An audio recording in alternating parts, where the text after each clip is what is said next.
वाल्मीकि जी के आश्रम में विराजमान हैं।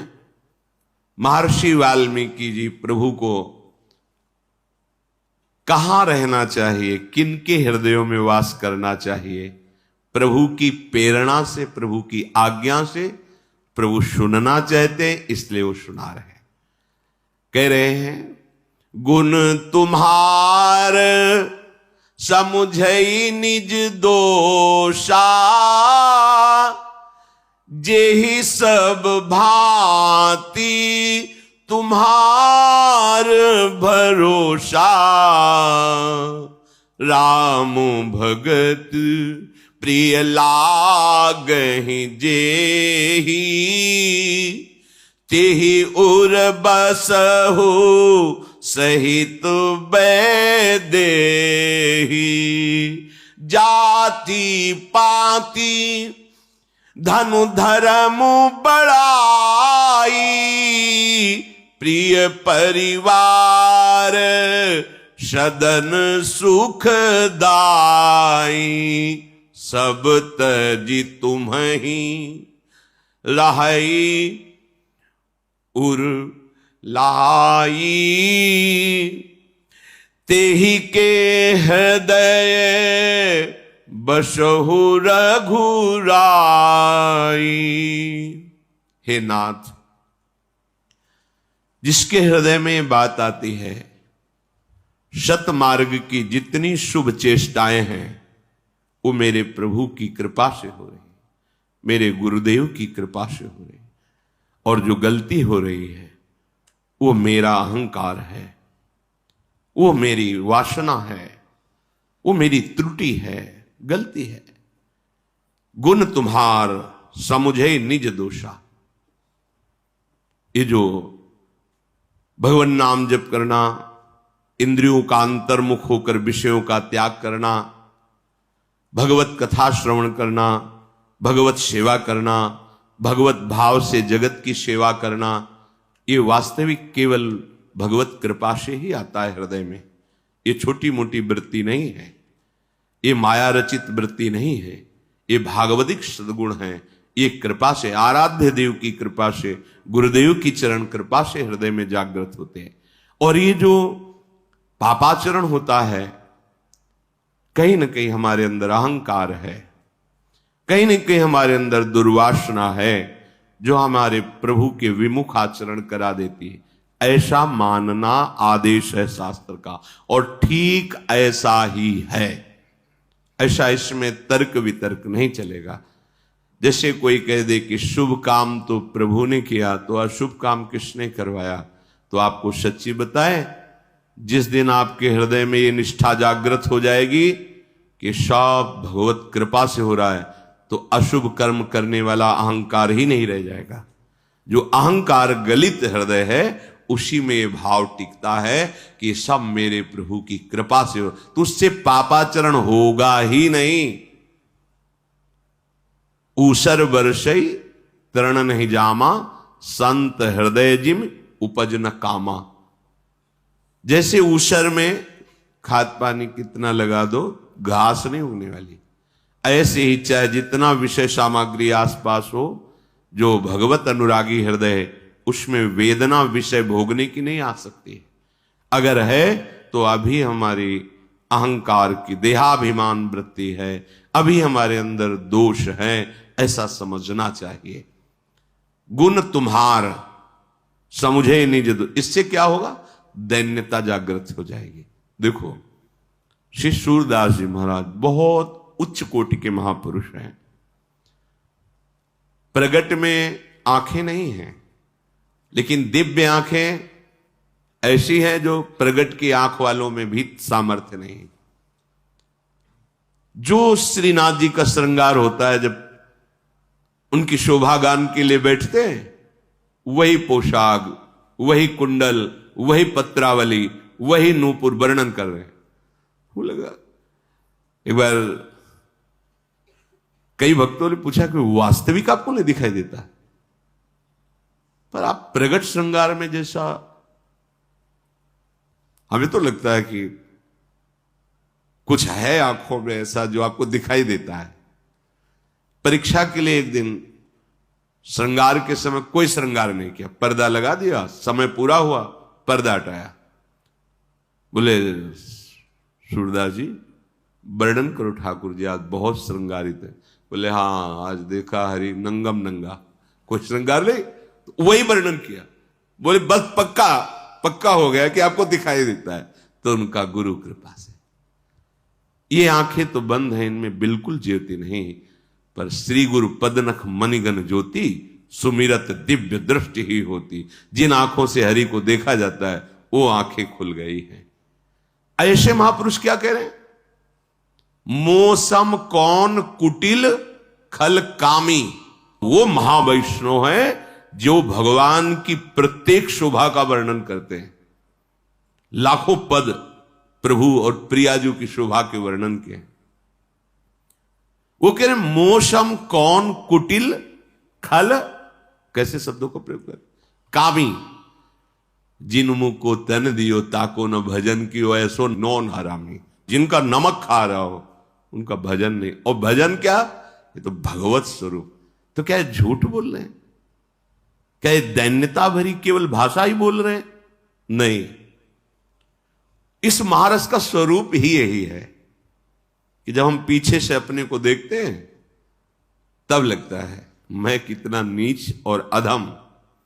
जहां एक एक वृत्ति बिखरी पड़ी है, बिखरी पर्यो मन सिमटत नाही इंद्र लीनो जीत, वहां ये रस, तब लगता है मैं तो नीच और अधम हूं। अगर कुछ है तो मेरी लाडली की कृपा है। यह ऐसा अनुभव होता है।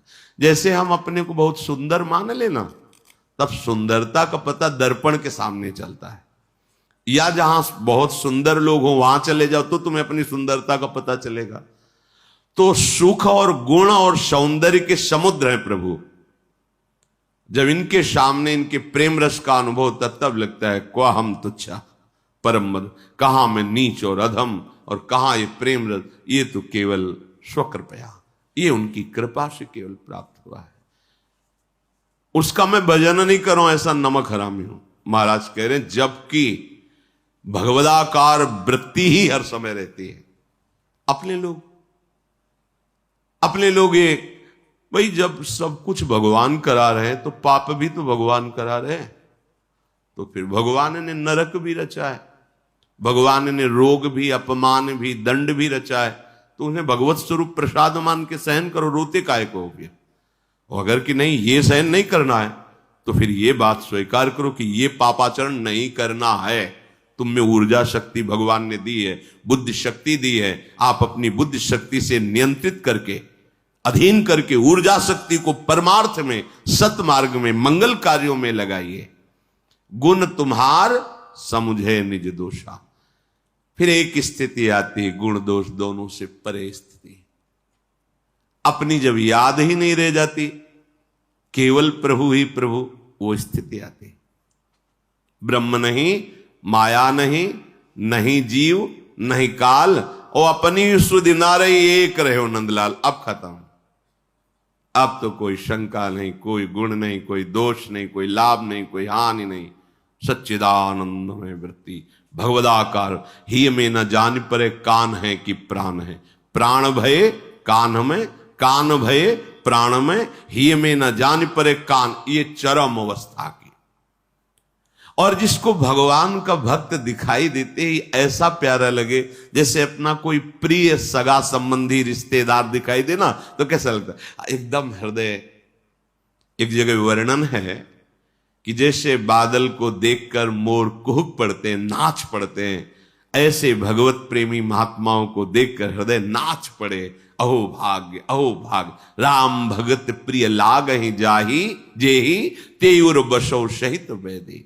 हे नाथ, आप उसके हृदय में प्रियाजू के सहित विराजमान हो जो आपके भक्तों को देखकर आनंदित होते, नाच पड़ता है हृदय। अहो भाग्य, अब मोई भा भरोस हनुमंता, बिनु हरि कृपा मिले नहीं संता। जो प्रभु मोई अनुग्रह कीन्हा तो तुम आई। आज संत दर्शन हो रहा है, भगवत भक्त का दर्शन, हृदय गदगद हो रहा है, निहाल हो रहा है। जाति पाति, धन धर्म, बड़ाई, प्यारा परिवार, सुख देने वाला घर, इस सब की ममता को बटोर कर जो केवल प्रभु के चरणों में लगा दिया है, ये एक सीमाएं रखी गई हैं, जिन सीमाओं के द्वारा आप धर्म का पालन करते हुए सीमा के ऊपर असीम तक पहुंचे। इसी में फंसे रहे इसलिए नहीं। सबरी जी से प्रभु जी ने यही कहा है, मानव एक भगति कर नाता, जाति पाति कुल धर्म बड़ाई, ये सब मैं नहीं मानता। प्रभु कह रहे अगर मैं अपनापन मानता हूं तो केवल मानता हूं मानव एक भगति कर नाता। प्रभु कह रहे भागवत में आया है, अहोबत सुपचतो गरियान यज्जिभ्याग्रे वर्तते नाम तुभ्यम। सबसे श्रेष्ठ गरियान माने श्रेष्ठ, महान वो है कौन? यद्यपि है वो चांडाल। चांडाल कहते हैं जो निकृष्ट आचरण रहे, पशुओं का मांस, पशुओं का यहां तक कि कुत्ते का भी मांस। अहो बत्सो पुछतो गरियान यज्जिभ्याग्रे वर्तते नाम तुभ्यम।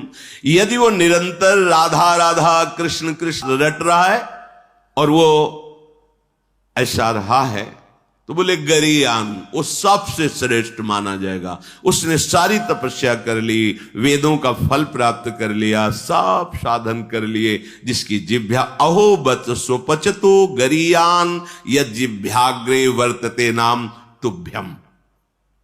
जाति पाति धनु धर्म बड़ाई, स्वरूप भी हमारा हरि का अंश है और देह भी सबकी एक ही पांच भौतिक। हम विविध विविध क्रियाओं, आचरणों, स्वभावों, गुण दोष के कारण ये विविधता है, तत्व में विविधता नहीं है। तत्व जो हमारा पांच भौतिक, जिस पदार्थ से वही आपका, जो हमारा स्वरूप वही आपका। तो भगवान की प्राप्ति के लिए ये विविधता का भाव त्याग कर निरंतर प्रिया प्रीतम का चिंतन कर। ये बुद्धि जब बनी रहेगी कि हम तो अमुक कुल के, ये अमुक कुल के, तो फिर प्रभु के चरणों में प्रेम नहीं होगा। अगर भगवान का भक्त है तो उसकी चरण रज माथे पे है। कहीं भी हमको जाति पाति कुल, ये अविद्या जनित रचना है, अविद्या जनित। इस सत्य सच्चिदानंद की प्राप्ति की जब ऊंचाई पे पहुंचते तो चाहे किसी भी मार्ग का पथिक हो, इसके ऊपर वो विचरता है। ये बंधन केवल बंधन को काटने के लिए है। आप अपने धर्मानुसार, वर्णाश्रम धर्मानुसार चलेंगे, आपकी बुद्धि पवित्र होगी और फिर इसका त्याग करके आप भगवान के चरणों की प्रीति को प्राप्त होंगे। जाति पाति कुल कर्म धर्म व्रत संस्कृति हेतु अविद्यानाशी। सेवक जी महाराज कह रहे हैं ये कैसे? बोले जन्म मरण का हेतु है ये। कैसे? अविद्याग्रसित है। जब अहंकार इस बात का हो जाता है कि मैं अमुक, तो बहुत परेशानी होती इस अहंकार को मिटाने को। हमने देखा है, बड़े बुजुर्गों में देखा है कि वो जो बैठ गया कि मैं अमुक, तो वो भूल गया असलियत को कि मैं कौन हूं, और देह जहां जन्मा उसी अहंकार में इतना कि बड़ा अपराध कर बैठते हैं। तो जो जाति पाति धनु धर्म बड़ाई, प्रिय परिवार सदन सुखदाई, सब तजी तुम्हें राहे उर लाई। हम कौन हैं? हम हरि के जन हैं, बस और कुछ नहीं। हमारा परिचय क्या है? हम हरि के जन हैं। हमारा परिचय क्या है? हम प्रियालाल के, बस इसके आगे कोई परिचय नहीं। वैसे भी जो जितने शरणागत प्रभु सब अच्युत कुल गोत्री हैं। जैसे अपने लोग कहते हैं श्री हरिवंश सुगोत कुल देव जाति हरिवंश, हा हरि राधा व वृंदावन सा सहचरी। सहचरियों के मध्य में वृंदावन धाम में विराजमान प्रिया प्रीतम, यही हमारे कुल हैं, ये हमारे गोत्र हैं, ये हमारी सिद्धि है, ये हमारी साधना है, यही हमारे जीवन है। ये परिचय है भक्त का। आप कहां जन्मे, आप किस कुल में, आप क्या हैं, ये परिचय भक्त का नहीं है। ये शरीर का भले हो सकता है, भक्त का परिचय है जो कुछ है सब प्रिया प्रीतम। किस कुल में जन्मे? प्रिया प्रीतम के कुल में। श्री हरिवंश सुगोत्र अच्युत कुल, जैसे सब वैष्णवजन अच्युत कुल। किसको? गोत्र में हरि के गोत्र में, हमारा कुल भी हरि है। वैसे भी मूल में आओ, सबके मूल हरि है ना, हरि से ही सब प्रकट हुआ है, अंश भी और ये भी जो परापरा प्रकृति है ये सब हरि स्वरूप ही है। तो कह रहे हैं ये सब प्रभु के चरणों में समर्पित कर दो, एकमात्र अपने हृदय में केवल प्रभु से संबंध रखो। तेहि के हृदय बसहु रघुराई, उसके हृदय में हे नाथ आप विराजमान हो।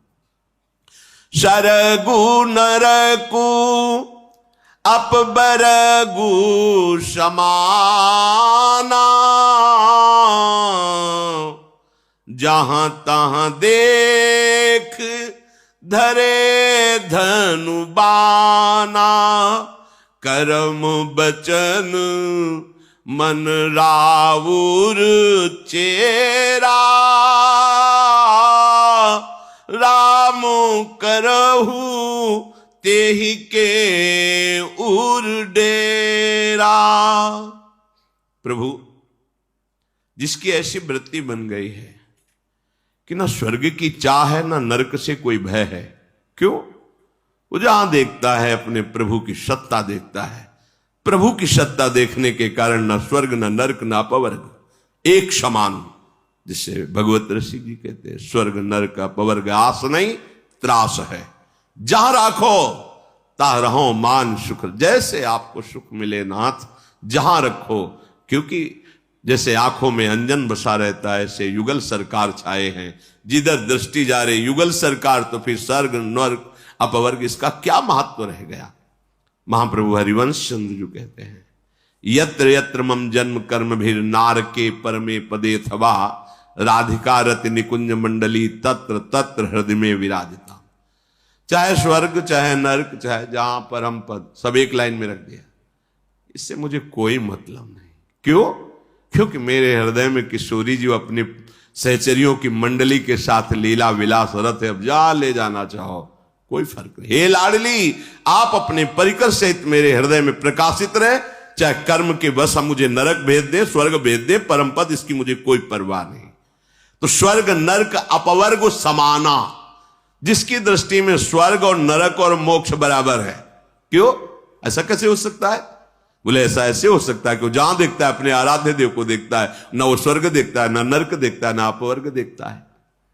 जो मन वचन और कर्म से आपका दास है, हे प्रभु आप परिकर सहित सदैव उसके हृदय में विराजमान हो। वाल्मीकि जी महाराज जाहि न चाही कबहू कछु, ये स्थिति होती है, ये सोचने से नहीं होती, स्थिति होती है। जब महान भगवदानंद का प्रादुर्भाव होता है खत्म हो जाता है, चाह ही नहीं रह जाती, कोई इच्छा ही नहीं रह जाती। कैसे प्रकट हो? क्योंकि जिसकी चाह से हम जन्म जन्मांतर खोज रहे थे, उसी आनंद की चाह में हम भूलकर विषयों में गए, हमसे पापाचरण हुए, हमसे गलतियां हुई आनंद की खोज में। दिशा गलत थी इसलिए, अब सही दिशा गुरुदेव ने दी, और जब आनंद की अनुभूति हुई तो कोई इच्छा नहीं रह जाती। जाही न चाही कबहू कछु, तुम सन सहज सनेहु, बसहु निरंतर तासुर, सोराउर निज गेहूं। हे प्रभु जिसके हृदय में कोई इच्छा नहीं है, आपसे कुछ नहीं चाहिए, थोड़ा सा प्रेम अगर हो जाए, थोड़ा सा भी किनका आ जाए तो ये स्थिति आ जाती है। प्रेम में अपने प्यारे को सुख पहुंचाने की सिवा और कुछ याद ही नहीं रहता। प्यारे को सुख, देहाभिमान में अपने शरीर सुख के सिवा और कुछ याद नहीं रहता।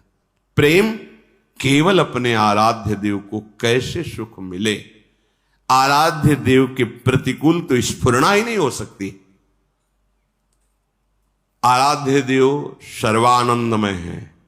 जब सर्वानंद में प्रभु का अनुभव हो जाता है तब किसी भी सुख की चाह नहीं रहती। ये हृदय की स्थिति होती है।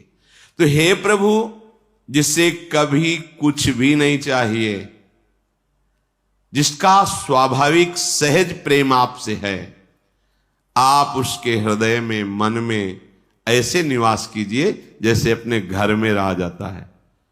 बाहर गए कहीं तो 1-2 दिन रुके, चले आए, लेकिन घर तो अपना है ना। तो जो ऐसा भक्त होता है, उसके हृदय को भगवान अपना घर मानकर विराजमान होते हैं। मुनिश्रेष्ठ वाल्मीकि जी ने प्रभु को ऐसे भक्तों के हृदय में निवास करने की प्रार्थना की। प्रभु मुस्कुराए और उनके वचनों का अनुमोदन किया। फिर मुनि ने कहा कि हे सूर्य कुल के स्वामी, अब आप प्रकट में रहने के लिए जो बात, तो ये बहुत सुंदर चित्रकूट है। इस चित्रकूट पर्वत पर आप वनवास का समय काटिए। यहां बड़ा सुहावना वन है, बड़े सुंदर सुंदर पर्वत हैं, लताएं हैं। यहां हाथी, सिंह, हिरन, पक्षी बहुत आयत में हैं, पर यहां ऋषियों के प्रभाव से सब निर्वैर रहते हैं। बड़ी पवित्र नदी है मंदाकिनी, जो अनुसुईया जी के तपस्या के बल से प्रकट हुई है। एक समय महाराज अत्रि जी समाधि से बाह्य दशा को प्राप्त हुए और कहा जल।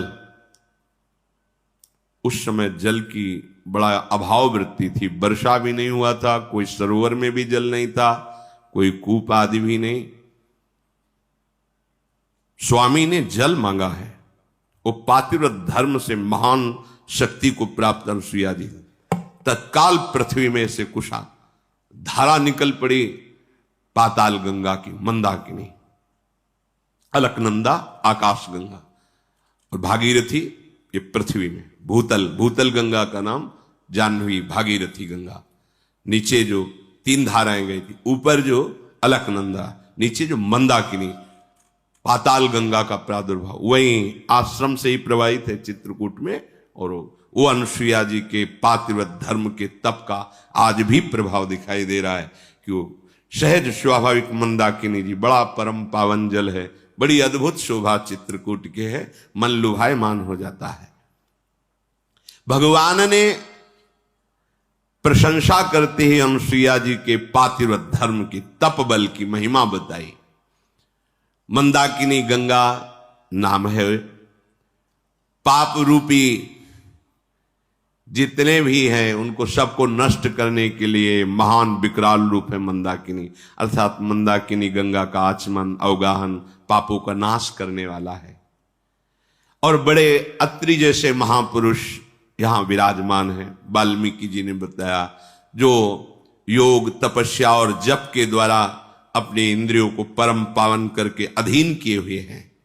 हे श्री राम, आप सबकी तपस्या को सफल करने के लिए, पर्वत श्रेष्ठ चित्रकूट को गौरव प्रदान करने के लिए आप यहां विराजमान हुए। महर्षि वाल्मीकि जी ने चित्रकूट की बड़ी महिमा बखान की। तब सीता सहित राम लखन जी ने श्रेष्ठ गंगा नदी मंदाकिनी में स्नान किया और कहा बहुत सुंदर शोभा है, अब यहीं कहीं ठहरने की व्यवस्था करो। लक्ष्मण जी ने पैश्वनी नदी के उत्तर के ऊंचे किनारे को देखा और उस स्थान में कुटिया बनाने की सोची। लता पता घास फूस से जो कुटिया बनती है, जे ही सोचा तो विश्वकर्मा जी और बड़े बड़े देवता कोल भीलों का रूप धारण करके आ गए और कहा, प्रभु जंगल में फूस की झोपड़ी बनाने में हम लोग बड़े कुशल हैं, यदि आज्ञा हो तो मेरा सौभाग्य हो गया, मैं निर्माण कर दूं। प्रभु ने देखा कि कोल भीलों के रूप में तो साक्षात विश्वकर्मा, देवराज इंद्र, ये बड़े बड़े लोकपाल आए हैं। मुस्कुरा करके अनुमति दे दी। सुंदर सुंदर घास, पत्ते, कुश, इनसे ऐसी कुटिया का निर्माण किया मानो स्वयं कामदेव ने अपने हाथों से, बहुत ही श्रृंगारपूर्ण। और सौरभ आ रही थी, लताओं की ऐसी ऐसी सुंदर वस्तुएं जिससे सुगंध आ रही थी। स्वाभाविक सौरभ से सुवासित कुटिया, और 2 कुटिया बनाई, एक सियाराम जी के लिए और एक लखनलाल जी के लिए।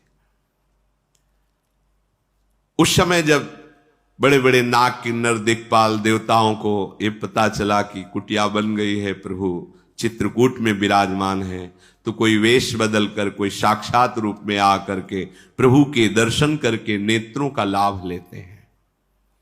फूलों की पुष्पांजलि चरणों में अर्पित करके कहते, हे नाथ, आज आपके दर्शन से हम शनाथ हो गए। बड़े बड़े ऋषि मुनियों को जब पता चला कि हमारी तपस्या का फल साक्षात प्रभु श्री हरि अब यहीं चित्रकूट में विराजमान होंगे, नाचते हुए कीर्तन करते हुए मुदित मुनियों की मंडली आकर के सियाराम लखन के रूप का पान करते हैं और साष्टांग दंडवत करते हैं। प्रभु किसी को देखकर, किसी को हाथ जोड़कर, किसी को गले लगा करके उनको संतुष्ट करते हैं। जैसी जिसकी भावना वैसा सुख प्रदान कर रहे हैं। जथा जोग सन्मानी प्रभु विदा किए मुनि वृंद, करहि जोग जप जाग तब निज आश्रमनी सुछंद। अब कोई भय नहीं रहा निशाचरों का। साफ स्वच्छंद होकर के खूब जप, यज्ञ और नाना प्रकार के भागवतिक अनुष्ठान लेकर ऋषि लोग आनंदित होकर चित्रकूट में विराजमान हैं। जब वास्तविक जो वहां कोल की रात कोल भील रहे थे, उनको जब पता चला कि ऋषि मंडली प्रभु के दर्शन के, उनके भी मन में आया, देखे कैसे है प्रभु, कोई कंद, कोई मूल और कोई दोना में जल भर के, मंदाकिनी का जल भर करके, क्योंकि भेंट लेकर जाना चाहिए आराध्य देव गुरुदेव, उनके चरणों में चल रहे। उनके हृदय में इतनी दैन्यता है कि क्या प्रभु हमसे बात करेंगे? हम लोग तो कोल भील की रात है, क्या प्रभु हमारा लेकर के ये जल पान करेंगे, ये फल खाएंगे? तो जो पहले प्रभु की महिमा देख सुन चुके थे वो ढांढस बंधाते, बड़ा कोमल स्वभाव है। प्रभु किसी से भी सहज में प्यार से ही उनके हृदय में साहस बढ़ता है। वो सब आते हैं, सामने भेंट रखते हैं, जैसा भाव आता है वैसे प्रणाम कर रहे हैं। प्रभु उनसे ऐसे मिलते हैं जैसे घर के परिवार के जनों से मिला जाता है। वो तो चित्रलेखे से रह जाते हैं। प्रभु का स्वभाव, प्रभु की प्रेम मुद्रा, प्रभु का वो रूप, परमानंद में निमग्न हो जाते हैं। उनके आंखों से अश्रु बहता है। प्रभु सबको बहुत प्रेम भरे वचनों से सम्मान देते हैं, बार बार जोहार करते हैं। जो कोल की रात भील जन आए हैं, वो प्रभु की ऐसी प्रियता देख करके, अब हम नाथ सनाथ सब भय देखी प्रभु पाए, भाग हमारे आगमनु राउर कोशल राय। नाथ, वैसे तो हम सब अनाथ जंगली हैं, पर आज हम कह सकते हैं कि हम सनाथ हुए क्योंकि आपके दर्शन पाए। हे कौशल नरेश प्रभु राम, आज हमारे भाग्य खुल गए क्योंकि आपका शुभागमन हुआ। और हम जंगली कोल भील कहां आपके दर्शन पाते। प्रभु, यद्यपि हमें ज्ञान नहीं कि कैसे स्तुति करें आपकी, पर धन्य भूमि बन पंथ पहारा, जहां जहां नाथ पाऊं तुम धारा।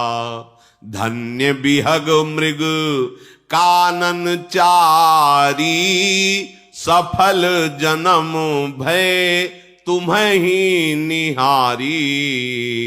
हम सब धन्य सहित परिवारा, दीख दरस भरी नयन तुम्हारा। प्रभु जहां जहां आपके श्री चरण पड़ते हो भूमि धन्य हो गई, वो वन, वो मार्ग, वो पहाड़, ये सब धन्य हो गए। प्रभु जहां जहां आपके पशु पक्षियों ने दर्शन किए सब परम पद के अधिकारी हो गए, उनका जन्म लेना सफल हो गया। आज हम कोल की रात भील सब परिवार सहित धन्य हो गए, क्योंकि नेत्र भर के आपका दर्शन पाए। प्रभु यहां सब ऋतुएं हर समय आपको सुख पहुंचाएंगे, और हम लोग बड़े प्रवीण हैं जंगल में रहने में, तो किसी भी तरह की कोई भी कष्ट वृत्ति आपको स्पर्श नहीं कर पाएगी। और जहां आप वन विहार के लिए चलेंगे तो आगे आगे हम होंगे, आपको बताएंगे कहां से मार्ग है, कैसे मार्ग है। प्रभु यहां के सुंदर सुंदर सरोवर, झरने, लताएं और जितनी भी सुख सामग्रियां सबका हम परिचय कराएंगे। प्रभु हमें आज्ञा कीजिए कि हम आपकी सेवा में रहें। ऐसे जो कोल की रात ऐसे वचन बोलते हैं, आहा, मुनिजन वेद भी जिनकी स्तुति करते अघाते नहीं, करुणाधाम प्रभु इनकी बातें सुन सुन करके दुलार कर रहे हैं, जैसे पिता अपने बालक की इनको दुलार कर रहे हैं। प्रभु को ये आप समझ लीजिए कि केवल प्रेम ही प्यारा है। राम ही केवल प्रेम प्यारा, जानी ले जो जाननी हारा। प्रभु को अगर वश में किया जा सकता है तो केवल एक उपाय है, प्रेम। जैसे जब प्राकट्य होना था तो कोई कह रहा था वैकुंठ चले, कोई कह रहा था क्षीर समुद्र चले, अलग अलग भावना। पर तेह समाज गिरजा में रहेऊ, अवसर पाए बचन कहू, हरि व्यापक सर्वत्र समाना, और प्रेम ते प्रगट होए मैं जान। भगवान शिव ने कहा कहीं जाने की जरूरत है, यही प्रेम से पुकारो, प्रभु प्रगट हो जाएंगे। राम ही केवल प्रेम प्यारा, हमारे प्रभु को केवल प्यारा है प्रेम। अगर प्रेम से एक चुल्लू जल तो बहुत हो गया, प्रेम से एक तुलसी दल, प्रेम से एक कोई फल, हमारे मालिक उतने में ही राजी हैं, क्योंकि वो फल जल आदि से नहीं, वो तुम्हारे प्रेम से। प्रेम भरा ना हो तो 56 भोग भी हमारे प्रभु देखते भी नहीं। इन वनवासियों को प्रभु बहुत संतुष्ट कर रहे हैं, दुलार करके, मृदुल वचन बोलकर। फिर वो सब प्रभु को सिर नवाकर प्रभु की इच्छा के अनुसार चले गए, प्रभु के रूप का ध्यान करते हुए, गुणगान करते हुए कि जब आपकी आज्ञा होगी हम सेवा में उपस्थित होंगे। प्रभु श्री राम लखन सहित वहां निवास कर रहे हैं।